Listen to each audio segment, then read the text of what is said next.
Organisation of data. और आज हम स्टार्ट करेंगे विद द टर्म वेरिएबल, कि वेरिएबल क्या होता है। A characteristics which is capable of being measured and changes it's value over time. यानी कि वेरिएबल एक ऐसी कैरेक्टरिस्टिक होती है, एक ऐसा पॉइंट होता है जो कि जिसे कि हम मेजर कर सकते हैं इजीली एंड जो टाइम के अकॉर्डिंग चेंज होता रहता है अगेन एंड अगेन। जैसे एग्जांपल देखिए हाइट, तो हाइट एक ऐसी चीज है जिसको हम मेजर कर सकते हैं एंड ये सभी के लिए डिफरेंट होगी, मेरे लिए डिफरेंट होगी, आपके लिए डिफरेंट होगी, किसी थर्ड पर्सन के लिए अगेन डिफरेंट होगी। नेक्स्ट एग्जांपल है जैसे वेट है, एज है, तो ये सारे क्या है वेरिएबल्स के एग्जांपल्स हैं। मीन्स ये जो है चेंज होते रहते हैं एंड इन्हें हम जो है इजीली मेजर कर सकते हैं। जैसे हाइट को जो है हम इंचेस में या सेंटीमीटर्स में मेजर कर सकते हैं, वेट को जो है हम किलोग्राम्स में मेजर कर सकते हैं, एज को हम ईयर्स में मेजर कर सकते हैं। तो बेसिकली वेरिएबल क्या होता है, एक ऐसी क्वांटिटी जिसको कि हम मेजर कर सकते हैं एंड जो सभी के लिए डिफरेंट होती है, चेंज होती रहती है। नाउ वेरिएबल्स जो है वो बेसिकली टू टाइप्स के होते हैं, discrete variables and continuous variable. सबसे पहले देखते हैं डिस्क्रीट वेरिएबल क्या होते हैं। Variables which come in exact value and not any fractional value, यानी कि ऐसे वेरिएबल्स जो कि एग्जैक्ट वैल्यू में होते हैं। अब एग्जैक्ट वैल्यू क्या है, जैसे 0, 1, 2, 3, ये एग्जैक्ट नंबर है, होल नंबर है। ओके, तो इस मतलब इस तरह के जो होल नंबर में या एग्जैक्ट वैल्यू के फॉर्म में जो वेरिएबल्स हमें मिलते हैं, those are known as discrete variables. ये कभी भी आपको फ्रैक्शनल वैल्यूज में नहीं मिलेंगे। अब फ्रैक्शनल वैल्यूज क्या होती हैं, सपोज 1/4 कह लिया हमने, या 2.3, 5.7, ये सब क्या है हमारी फ्रैक्शनल वैल्यूज हैं जो कि होल नंबर के फॉर्म में नहीं है, कंप्लीट नंबर के फॉर्म में नहीं है। तो इस तरह के नंबर्स आपको डिस्क्रीट वेरिएबल्स में देखने को नहीं मिलेंगे। जो कंप्लीट नंबर के फॉर्म में होते हैं उन्हीं को हम डिस्क्रीट वेरिएबल्स कंसिडर करते हैं। जैसे एक एग्जांपल देख लेते हैं, number of children in 40 families, कि 40 फैमिलीज के अंदर कितने नंबर ऑफ चिल्ड्रन हैं। तो इधर हमने जो कॉलम ड्रॉ किया that is number of children and this one is number of families. तो इस डेटा को अगर हम ऑब्जर्व करें तो हम क्या देखते हैं कि 5 फैमिलीज ऐसी है जिनमें कि बच्चे है ही नहीं, नंबर ऑफ चिल्ड्रन आर 0। उसके बाद 7 फैमिलीज ऐसी है जिसमें कि एक बच्चा है, ओनली 1 चाइल्ड इज देयर।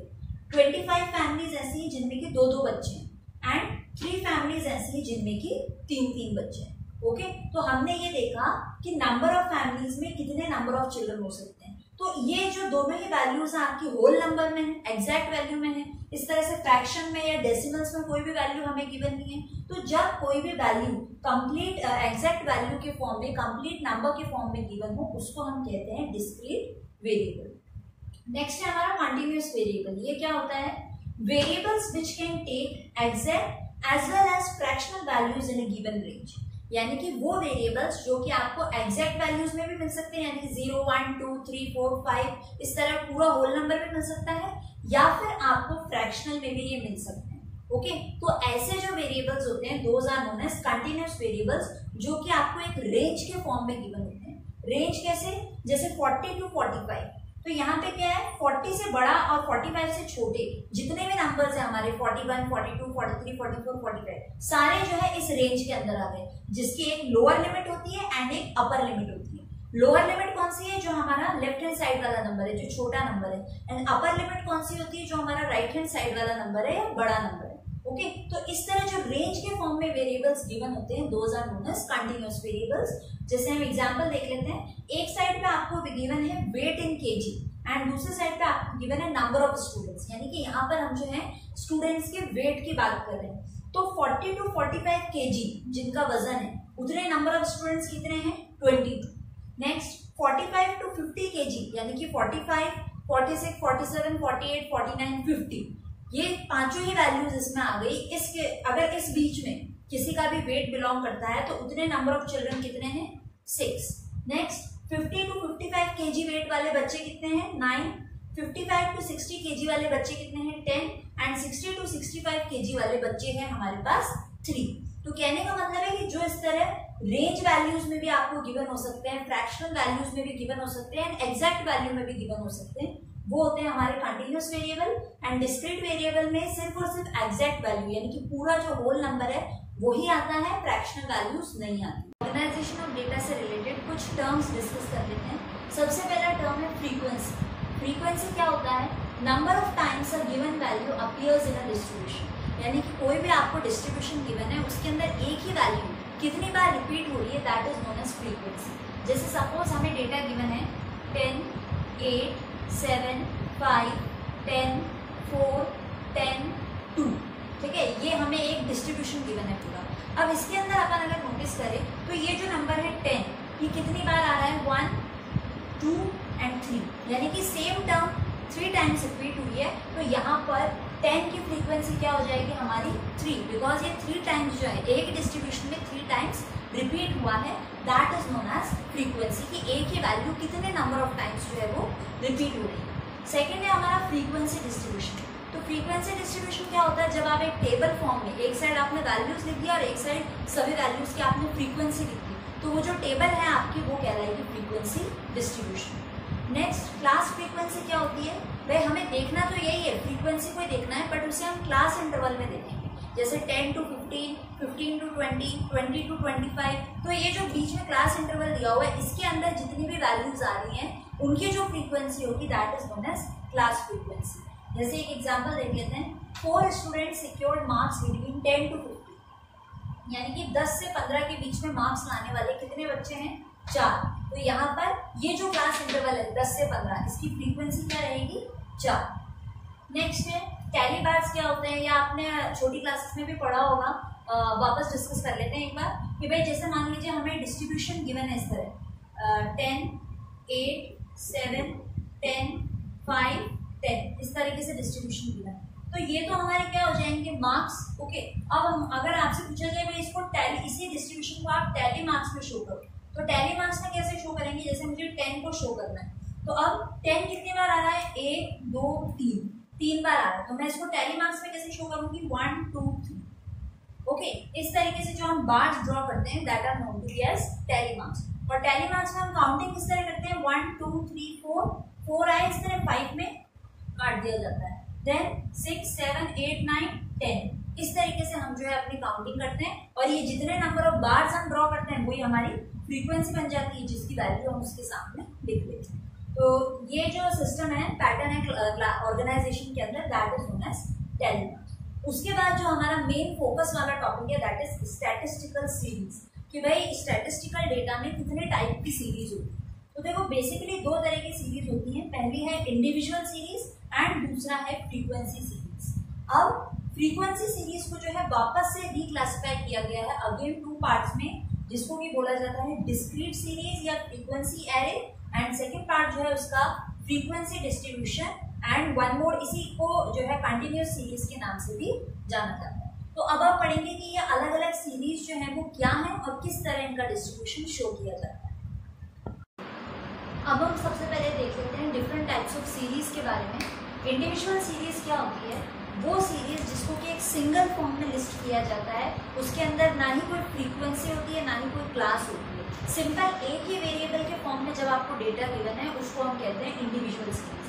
जैसे वो इस तरह आपको डेटा गिवन है 35, 40, 38, 17, 25, 45, 36, 29, 42, 20, इस तरह आपको पूरा डिस्ट्रीब्यूशन गिवन है। तो इसमें मान लो हमने मान लिया ये वेरिएबल एक्स है, तो इस वेरिएबल एक्स के अलावा इस डिस्ट्रीब्यूशन में ना ही हमें कोई फ्रीक्वेंसी गिवन है, ना ही कोई क्लास इंटरवल गिवन है, कुछ भी गिवन नहीं है। ऐसा सिंपल डिस्ट्रीब्यूशन क्या कहलाता है, इंडिविजुअल सीरीज। अब इसे जो है हम 2 तरीके से शो कर सकते हैं, एक तो या तो सीरियल नंबर के अकॉर्डिंग, तो इसके आगे हम वैल्यूज लिखते हैं 1, 2, 3, 4, 5, 6, 7, 8, 9, 10। तो इस तरह सीरियल नंबर के अकॉर्डिंग भी आप शो कर सकते हो, या आप मैग्नीट्यूड के अकॉर्डिंग भी शो कर सकते हो। मैग्नीट्यूड के अकॉर्डिंग शो करना मतलब क्या है कि जो गिवन डिस्ट्रीब्यूशन है या तो आप इसको असेंडिंग ऑर्डर में चेंज कर दो छोटे से बड़ा, या डिसेंडिंग ऑर्डर में चेंज कर दो बड़े से छोटा, ओके। तो 2 तरीके से हम इंडिविजुअल सीरीज में रिप्रेजेंटेशन कर सकते हैं, या तो सीरियल नंबर के फॉर्म में या फिर असेंडिंग और डिसेंडिंग ऑर्डर के फॉर्म में, ठीक है। ये तो बात हो गई इंडिविजुअल सीरीज। सेकेंड होती है हमारी डिस्क्रीट सीरीज, जिसमें कि वेरिएबल के साथ साथ हमें फ्रीक्वेंसी भी गिवन होती है। देखो कैसे, हमें ये पूरा डिस्ट्रीब्यूशन गिवन है कि क्लास 11th के बच्चों के 28 स्टूडेंट्स हैं क्लास 11th के, जिनके मार्क्स हमें टोटल गिवन है। अब हम किस तरह फ्रीक्वेंसी डेटा टेबल बनाएंगे, देखो एक तरफ हमने लिख लिया मार्क्स। अब अगर आप इसमें ऑब्जर्व करो तो वैल्यूज कौन कौन सी अपने पास, तो 10 है, फिर 11, 12, 13, 14 नहीं है, 15 है, उसके बाद हमारे पास 20 है एंड 25। ओके, यानी कि ओवरऑल ये 4 ही वैल्यूज है जो बार बार रिपीट हो गए, तो ये अपन ने लिख लिया मार्क्स में। फिर टैली मार्क्स का कॉन्सेप्ट अपन ने अभी डिस्कस किया ही था कि भाई ये जो नंबर 10 है ये कितनी बार आया है, तो अगर हम इसे काउंट करेंगे 7 बार आया है, किस तरह लिखेंगे 1 2 3 4 5 6 7, ओके, और जितनी भी हमारी फ्रीक्वेंसी है वो यहाँ आ जाएगी। सिमिलरली 15 है तो 15 कितनी बार आया है, हमारे टोटल 9 टाइम्स आ रहा है, तो 1 2 3 4 5 6 7 8 9, इस तरह टैली मार्क्स में शो करके हमने फ्रीक्वेंसी लिखी। उसी तरीके से 20 है वो हमारे 8 टाइम्स आया है, 25 है वो हमारे 4 टाइम्स आया है, तो टोटल अगर आप फ्रीक्वेंसी का करोगे तो 28 ही आएगा।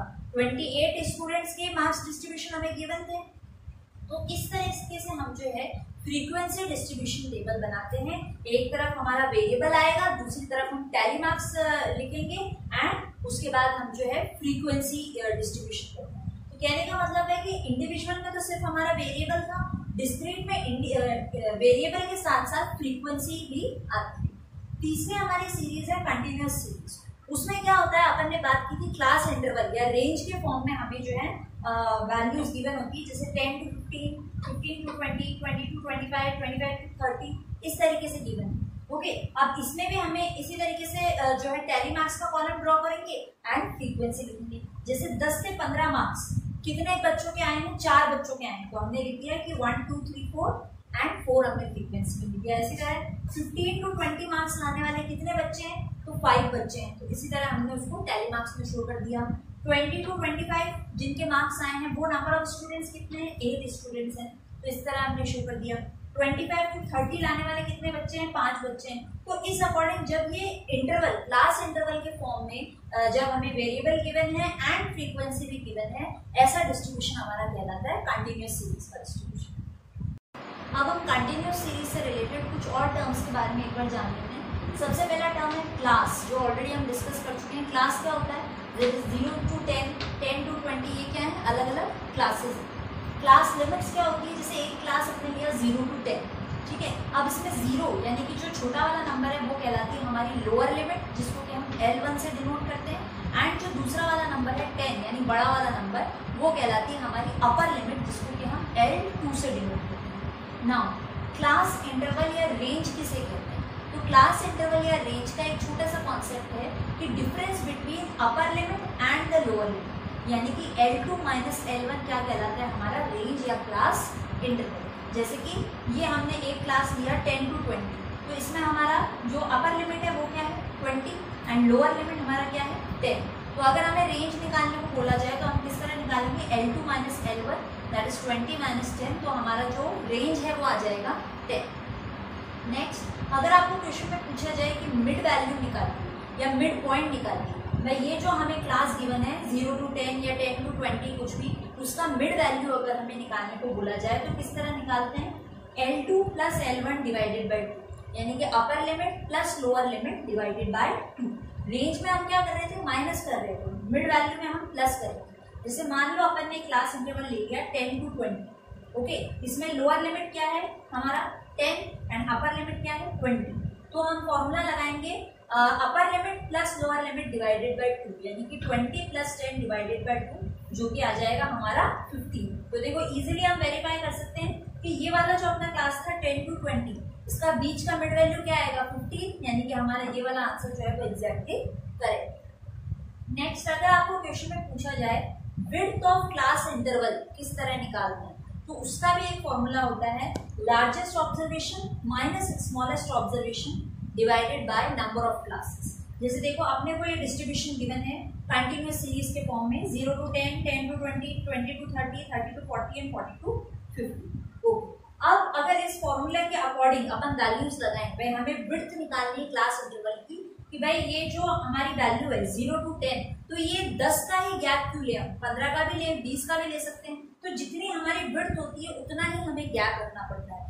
अब कैसे पता चले कि कितना गैप रखना है, ओके, तो उसके लिए हम क्या करेंगे, लार्जेस्ट ऑब्जर्वेशन। अब इस पूरे डिस्ट्रीब्यूशन में सबसे बड़ी ऑब्जर्वेशन कौन सी है 50 माइनस स्मॉलेस्ट ऑब्जर्वेशन, सबसे छोटी ऑब्जर्वेशन कौन सी है 0, तो 50 minus 0 divided by number of classes. Number of classes कितनी है 1 2 3 4 5, तो डिवाइडेड बाय 5 हम कर देंगे, तो कैलकुलेट करने पे आंसर अपना आ रहा है 10, यानी कि जो हमारी विड्थ आई है क्लास इंटरवल की वो क्या आई है 10, यानी कि अब हम जो है हर क्लास में 10-10 का डिफरेंस रखेंगे, 0 to 10, 10 to 20, 20 to 30, सभी क्लासेस में जो है 10-10 का डिफरेंस।